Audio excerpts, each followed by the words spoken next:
That's what I'm talking about, Hunt. Round's complete.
So the biggest challenge is that the F-35 operates on different networks and messaging formats than the U.S. military.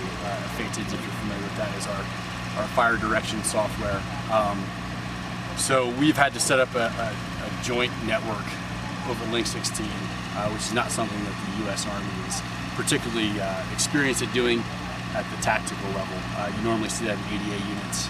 The 32nd AA NBC is actually pretty skilled at that. But this is all kind of new terrain for the U.S. military for the most part.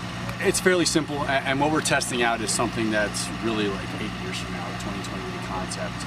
You're familiar with the U.S. Army calling for the Air Force to assist.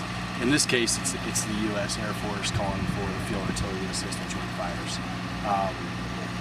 It's pretty simple on paper, it just hasn't been done yet.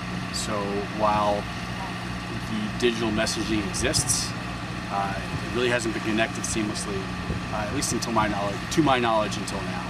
So this is the first time that we've gone from the sensor, in this case an F-35, down to the guns without what's known as an air gap, someone swivel chairing information from one computer system to another. The whole exercise is kind of testing sensor-to-shooter capabilities with the F-35 providing digital calls for fire, basically flying around and identifying stuff to shoot rockets or artillery at. So it's definitely kind of a TTP that's kind of in development, a concept that we're continually trying to prove. This has been tested in the past before, and we're just hoping to kind of revalidate it and be a little bit more successful than the previous times it's been tested. This is definitely trying to test and validate the F-35, have it flex its 5th gen muscles, use it has a great sensor suite on board, and it's basically leveraging that sensor suite to find targets that would otherwise be difficult to find, and it's also supposed to be able to find those targets in an environment that pretty much no other plane can fly in. So that's really what the F-35 is kind of bringing to the fight in this scenario. Yeah, so the Army brings the firepower. So in this kind of simulated environment, this is kind of testing the F-35 flying around in an environment where it needs to use its stealth capabilities, its low observable capabilities. So it doesn't want to give away its position. It doesn't want to like open its doors and release a bomb and show up on a radar. So it's sending the targeting data back to the Army to shoot rockets at or artillery from a safer location.